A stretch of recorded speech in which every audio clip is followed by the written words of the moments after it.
everyone. Welcome to another edition of Issues with Jide. Here we'll talk about actions and inactions of those who shape our political and national landscape and how these impact us positively or otherwise. I'm Ibrahim Shita. Today on the show, talking about 2027 presidency. Peter Obi for step down Peter for Obi. Obidients beg Jonathan after secret meeting.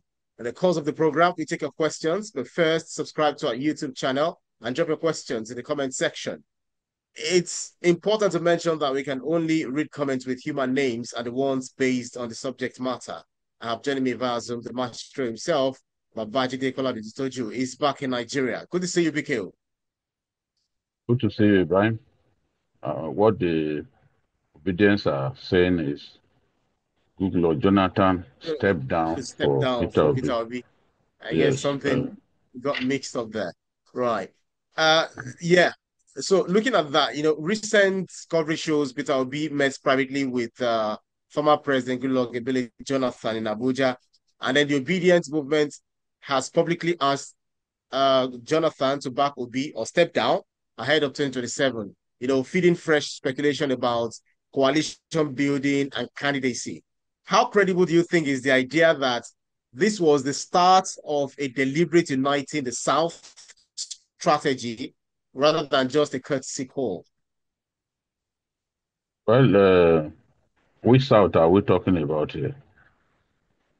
President Bola Tinubu is from Here, Southern Nigeria. So are we simply talking about the South or not the entire South?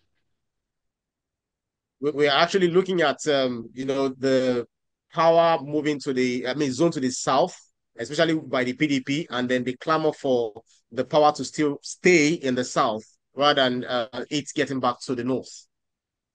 Yes, that is a big agenda that the Southern leaders are pushing. There is an unwritten tradition that the North should have its 8 years and the South should also have its 8 years. Whether it is the incumbent that should do 4 more years is a different proposition. What people want to see is a situation in which power is rotated between the North and the South without one region being seen as dominating the rest of the country. So if power, when the North takes power, the North should be able to enjoy 8 years. When is the turn of the South, it should also be able to enjoy um, uh, 8 years. So that is what the leaders from Southern Nigeria are saying. And as far as they are concerned, this will help unite our country. And the politics of division, identity politics will be a thing of the past. Once everyone plays his part in ensuring that this this unwritten tradition is sustained. So you can actually have a president do 4 years, but the remaining 4 years should also uh, go to somebody from the region of that president. So if it's a Southern president that spent 4 years and the people decided that it hasn't been good enough, it should also be someone from his side of the country, from his region, that gets to uh, spend the next 4 years. So in this case, there are many people, supporters of the PDP, um, some elites from northern Nigeria who are not happy with President Bola Ahmed Tinubu, but they are more comfortable with Goodluck Jonathan. He's been president before. Uh, yes, they were the ones who um, kicked him out of office, but at this time, they believe that if he gets a chance to run the country, he will run the country for only 4 years, and they feel a little bit uh, more comfortable having him uh, as president than President Bola Ahmed Tinubu that many of them do not like at this time, especially the opposition elements, PDP, ADC. Many of them will be happy for power to remain in the South, but not in the hands of President Bola Ahmed Tinubu. This is the way they are thinking. And when the PDP decided that it was going to zone the presidency to southern Nigeria, they saw this as an opportunity to bring in Goodluck Jonathan, who had been president of our country for 6 years, but was kicked out of power in 2015, enabling Muhammadu Buhari to take power. For them, Nigeria had greater prosperity during the Jonathan years than what we are going through now. They look back with nostalgia at the Jonathan years. Yes, in kicking him out, they called him names. They said his government was the most corrupt in the history of our country, but they are the same people now who want Jonathan to come back to power. And the PDP has been saying, since they zoned the presidency to the south, this is an opportunity for Goodluck Jonathan, who is not known to have taken part in the activities of the PDP since 2015 when he lost power, to come back and have another bite at the cherry. So they are piling pressure on Goodluck Jonathan to throw his hat in the ring to contest the 2027 election. But as I've said before, on Journalists Hangout and on this forum, Goodluck Jonathan will only agree to contest if he has firm guarantees that he will not have to contest against anyone in the primaries of the PDP. So this is what I know. He will not agree to contest with other people for the primaries because he knows that he could be embarrassed. So if you want me to contest, then ensure that I get the ticket on a consensus basis. So this is how Jonathan and his strong supporters, this is how they think. And seeing Peter Obi, who is also under pressure from the PDP to come back to the family and contest the primaries of the PDP and take a chance at the primaries of the PDP. He has not said he's going to contest, he's going to return to the PDP. But politicians usually do not take decisions so far away from an election. As far as they are concerned, the 2027 election is still far away. In fact, it is uh, immoral to be openly campaigning at this time when the INEC has not officially flagged off campaigns. There is a diary of political events. And as far as I'm concerned, that time has not come for campaigns to begin, for primaries to begin. But you can see that Nigerian politicians are not prepared to wait. They are behaving as if the presidential election will take place tomorrow, or the governorship election will take place tomorrow. I was driving through Nasarawa State and I saw that the state capital and even communities outside the state capital were awash with posters of governorship aspirants.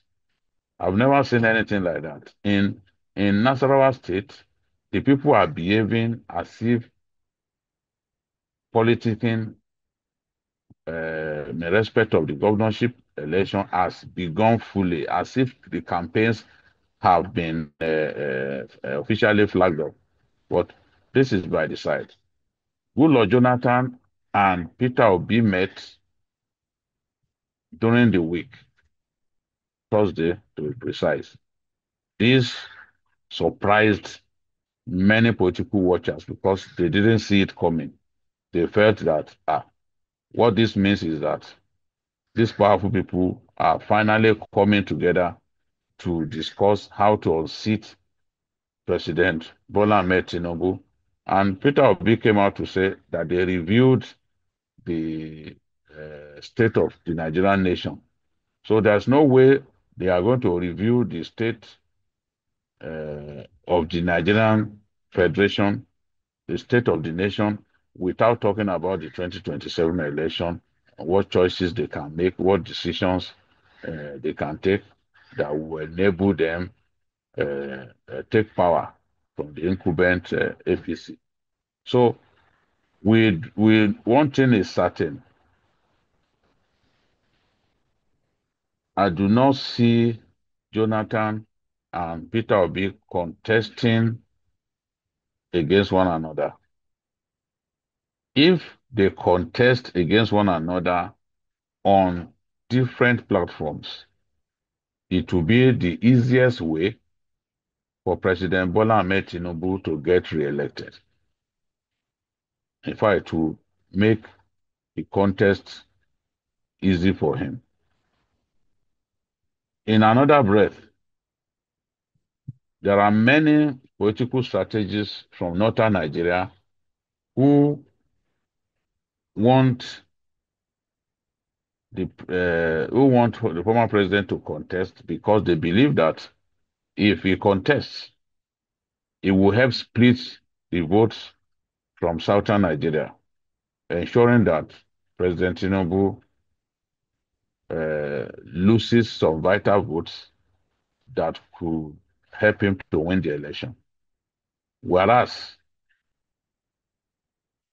Atiku Abubakar, who is likely to be the candidate of the new face of the opposition, the ADC, is likely to get significant votes, bulk votes from northern Nigeria, whereas from southern Nigeria, the votes will have gone to the votes will be shared between three different powerful politicians. You can imagine a scenario in which Peter Obi is contesting on the platform of Labour Party, Goodluck Jonathan contesting on the platform of the PDP, Bola Ahmed Tinubu contesting on the platform of the SPC as the incumbent.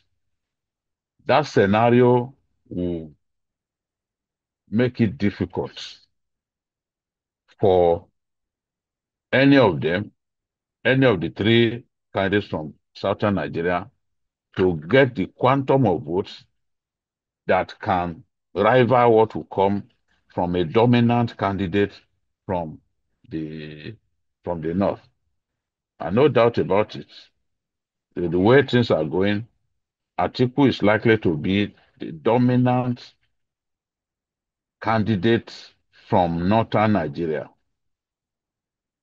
So the best bet is for the supporters of the president, for the supporters of Peter Obi, for the supporters of Goodluck Jonathan, if he decides to run, is for them not to see a multiplicity of candidates from the south of Nigeria, because it will make it easier for a candidate from northern Nigeria to win the election, except the unexpected happens, except the people turn against their own candidate and decide uh, to pick a candidate from the south of our country and then vote for him. But if we remember what happened in 2023, the votes were divided the votes were divided. A lot of the votes went, especially from the South, a lot of the votes went to Peter Obi. South, Peter Obi dominated the voting in those areas. He also won in Lagos. Atiku won in Osun.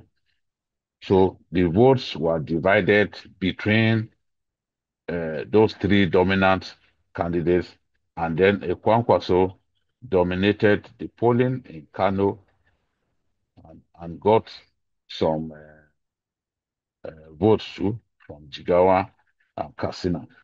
What I see is a situation in which Southern leaders will prevail on Peter Obi and Goodluck Jonathan, especially the opposition elements. They will prevail on both of them to not get on the ballot. Because if they get on the ballot, it will make it difficult for either of them to make it difficult, if not impossible, for either of them, Peter Obi and Goodluck Jonathan, to win the election because they will end up smashing each other's votes, and that will lead to two possibilities: a victory for Atiku Abubakar or for President Bola Ahmed Tinubu.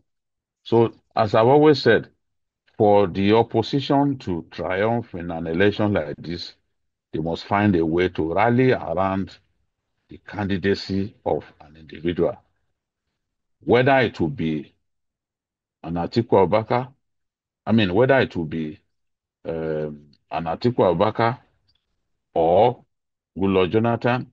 You must bring your A game to the planning of about how you are going to win the election. You must be tactical. Your plans must be good enough to guarantee victory. It is not even where you are popular. You must have the right field game.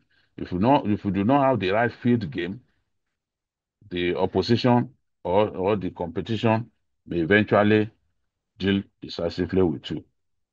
Right. So elections are won largely based on strategy, not simply based on organic support. That's right. At least talking about Nigerian politics, elections are not simply won based on organic support. You have to have the right organization, the right methods and tactics, both for the days leading to the election and on election day. This is how elections are won, not simply by the huge number of people you see at political rallies. If you have money, you can bring people to a rally, but you cannot guarantee that such people will vote for you on election day.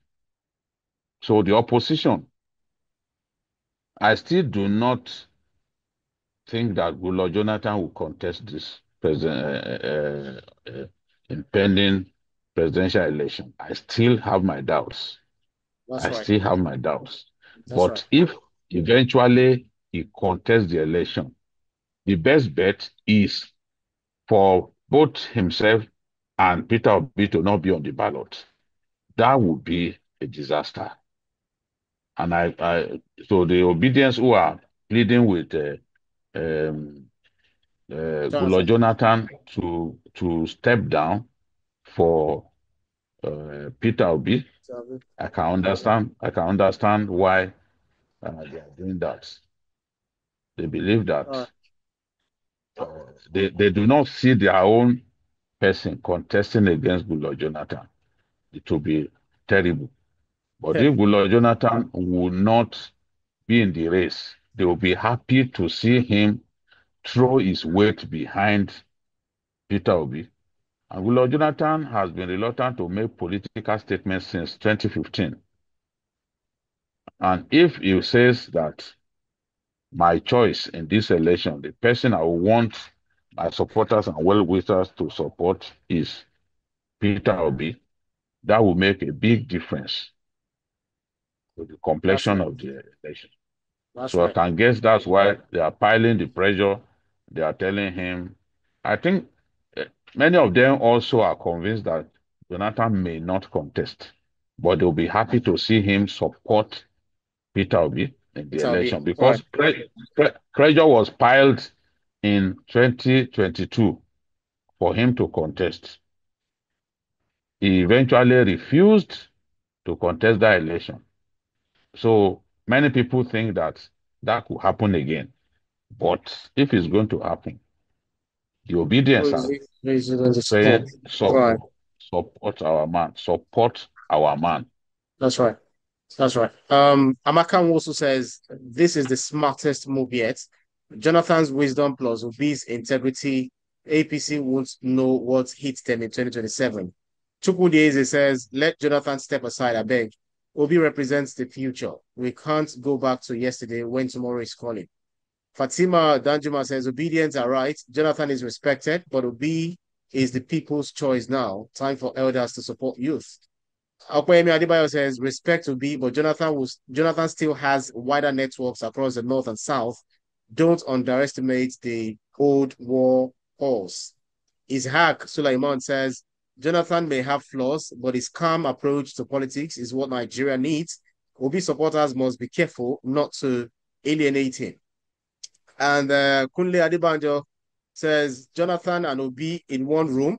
That's like your dad and your favorite uncle arguing over who should drive the family car to Christmas village. And Tomiwa Salami is also kind of, throwing the humorous jibe.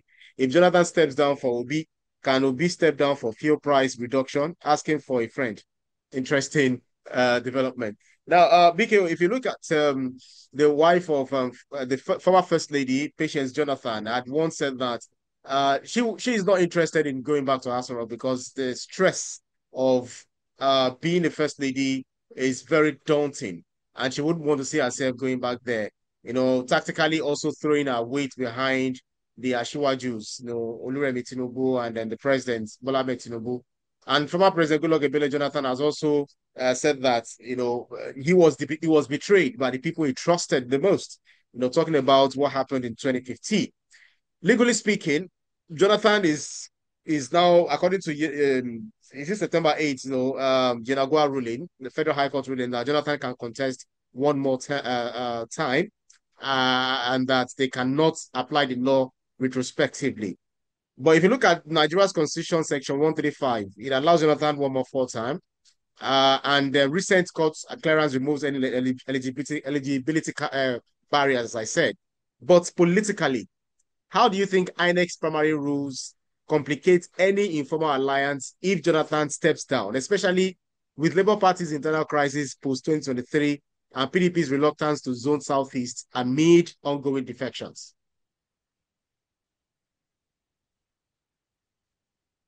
You know, I see possibilities here and there.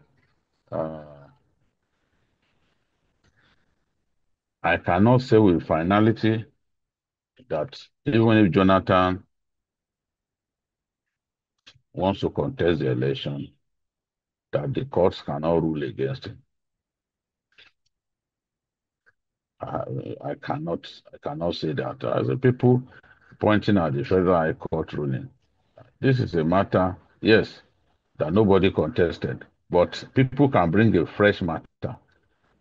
They can bring a fresh matter, which will then be contested in the courts, and no one can say what the courts will say. I know that when you the law can sometimes be uh, implemented retroactively. I leave that to the courts. If and when Jonathan decides to throw his hat in the ring, my hunch tells me, and I've said it repeatedly, my hunch tells me that Jonathan may not contest this election. That is, and I know that his wife has a good relationship with the current president, the family of the current president, Bola Ahmed Tinubu, and his wife. So we all know how influential our wives can be. So my feeling is that I will not contest. Uh, my feeling is that my feeling also is that if he decides to contest, he will be challenged in court, and no one can tell where the pendulum of victory uh, will go to. This is Nigeria. Our judicial system can be very unpredictable. So let's leave that for now. Peter Obi is living, is not ruling out any political move. He has not said emphatically that he will never return to the PDP. He gives the feeling that he is willing to work along with other people on the platform of the ADC. So he thinks that it is possible for him to end up as the candidate of the ADC. So he's leaving his options open. But the feeling I have is that he could end up contesting again on the platform of the Labour Party. I still think that his faction of the Labour Party is the mainstream faction. And I want to believe that INEC back his faction, which also has the governor of Abia State as a member, right up to the end, which will give him a shot in the arm. You know, if he remains in the Labour Party, he's guaranteed that ticket. He's guaranteed the ticket of the party for the presidential election. But in the ADC, he's not guaranteed that ticket. I do not see him defeating Atiku in the primary election in the ADC. I think that Atiku, given that he has far more extensive political structures and contacts, is most likely going to be the standard bearer of the ADC in the presidential election. So Atiku has to, Peter Obi has to really be focused. He has to calm down, weigh all of the options available to him, and then eventually take the best decision for himself and for his teaming members. This is the way I see this thing. But I am happy that the whole contest is shaping up, and for both men to have met in secret, and for them to have discussed Nigeria, discussed the situation of the country. That's discussing politics. I know that it signals the fact that Jonathan is willing to uh, work with other people for the progress of his country. So he is not ruling that out. He has not told anybody that is going to contest. He has also not told anybody that he will not contest. So he's leaving us guessing. Yes, I agree with you that his wife is opposed to the idea of returning to Asoro, but pressure will continue to mount on Jonathan, especially from big politicians from northern Nigeria, whom, if you ask them, they will be far more comfortable to work with him than to work with the president, because they've worked with him before, and they don't see him as being hard-nosed politically like the president.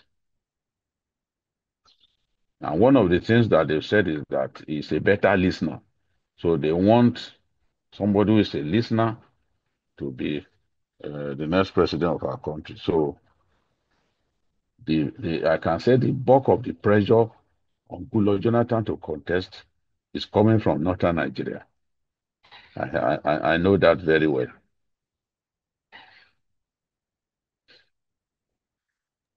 Right. Makes a whole lot of sense. Let's take some one or two more comments before we call it a wrap. Um, this Ngozi Okafor saying, telling a former president to step down sounds disrespectful. If you want his support, woo him with humility, not pressure. Um, Abubakar Garba says, Obedience begging Jonathan. So the new politics is now leaning on old structures. That's how movements lose their shine. Chinelo Ume says, we voted for change in 2023, not for backroom deals in 2025. This is looking like PDP 2.0 in disguise. And then Somiwa, okay, if you're in Umachuku says, Obedience shouting online, step down, Jonathan. Meanwhile, Jonathan is probably sipping palm wine and laughing. All right. Let me take this final question because based on one of the comments by our well, not commentators, our viewers, the talks online that Obedience are asking Jonathan to step down, could that be interpreted as maneuvering or pressure? Politically, how risky do you consider it for a movement to publicly tell a former president, what to do? Well, again, I will not blame them. They believe that their man is best for the job. So they can appeal to his elder brother to step down. Obasanjo did the same thing to IBB. IBB wanted to contest in 2007 election. He wanted to contest with Obasanjo leaving. But Obasanjo told him, no, let us support a younger person. Let's support a younger person for the job. This is Peter Obi was born after the Nigerian independence. It believes that this is the best chance for somebody born post-independence to become president of our country. As long as Obidients see Peter Obi as the best man for the job, they can appeal to anybody to step down or to not contest but back their own person. It's just a matter of interest. And politics is an interest-driven game. So that's what they are showing. What they shouldn't do is to insult Jonathan in the process of making their point clear. You can lobby him, as one of the respondents said, you can lobby him. You can appeal to his conscience to say, look, you have had your chance. Why not let our brother get a shake of the dice? So that is better than um, trying to diminish the standing of the former president while pushing hard for your own man to become Nigeria's next president. So I don't blame them. Many people believe that we need a clean break. Many people believe that Nigeria needs a new broom. And this is how Obedience are thinking. They believe that Nigeria needs a clean break from um, people who had been president before, people who had run our country before. They believe that Peter Obi is the man for the job. Whether that is true in every sense of the word, I can't say. But that is how they are thinking, and they are welcome to see their man as being better than the rest. Interesting stuff. Very insightful analysis that you've done there, as always. Many thanks. That's our Thank show you. for today's edition of Issues with Jide. Special thanks to you, Baba Jide Kolade, for those insightful analysis, as always. Thank you, Brian. Thank you to our esteemed viewers. We'll do this again next week, God willing. Thank you for your support. Thank you for the way you have chosen to stick with us. And we are happy that Absolutely. we are Yeah, seeing the evidence of your tremendous support that's right. because the numbers are rising.